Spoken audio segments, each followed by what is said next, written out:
Praise the Lord. My name is Joshua. I'm from Bangalore. The first time I took an udampady was on December 2021. So I'm somebody who's been trying for a Canadian study permit for a considerably long time. But I was rejected every single time. To be exact, I was rejected thrice. And on the other hand, I've also taken an udampady thrice with this very same reason. So my first rejection came on December 2021. I was actually very confident of getting my study permit because I had very high score in my IELTS and I was a distinction holder in my bachelor's. So I was very confident about getting it, but the moment I got a rejection, I was pretty distraught. I didn't know what to do. This is when my grandmother told me about Kreupasanam, and she introduced me to what an udampady was. So since I was in Bangalore at that time, so I took an online udampady, and as you know, I followed it like any other novena. I only followed the prayers, I didn't do anything else. And very soon, in February, I got my second refusal. And this time I was I was actually very doubtful. I'm like, what happened? What did I do wrong? And then every time I see the retreat, Father would say, you can come here and take an udampady. And I was like, okay, I would actually come here, take an udampady, and maybe follow everything to the T. But so on August, right after I applied for my visa for the third time, I actually came here.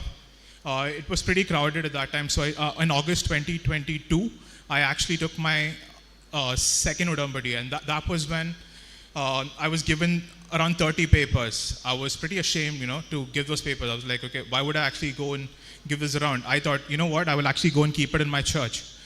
But that very Tuesday, Father mentioned in the retreat that you're not supposed to leave it in church, but you're supposed to distribute it in person to every person that you meet.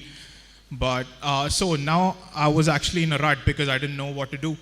And I used to attend evening mass. So what I did was, since it was dark, I would stand in a corner and I would try giving out papers to people.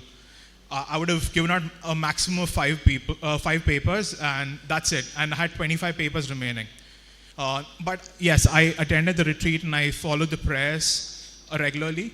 But again, within a month of me starting the second udampady, I got my third refusal.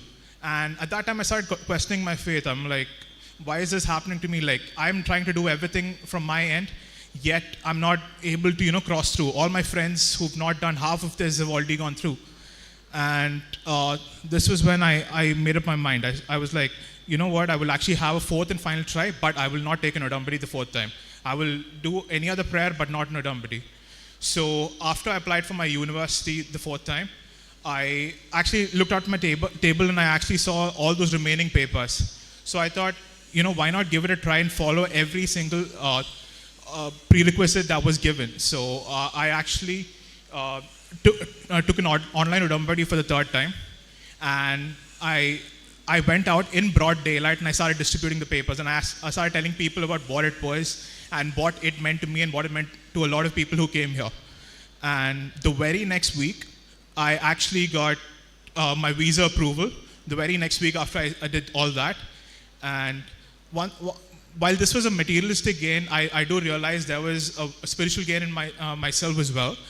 Because I was somebody who used to pray, but who was not very devout in prayers. But through the udampadis, I started attending mass more regularly. I started attending confession at least once every 2 weeks. Earlier, I used to attend confession maybe like, let's just say during Christmas and during Easter. But now, I was a lot more regular with my confessions. And one lesson I learned from the udampadi is to, wait for God's plan to unfold. Because a lot of times we are very eager to have our way happen, but because the fourth time when I actually got my approval, I got into a university which had a very high cutoff rate, and which I could not even imagine getting into. And I do realize that even though God might not have answered my prayers the first 2 times, He actually had a much better plan in mind for me. Thank you.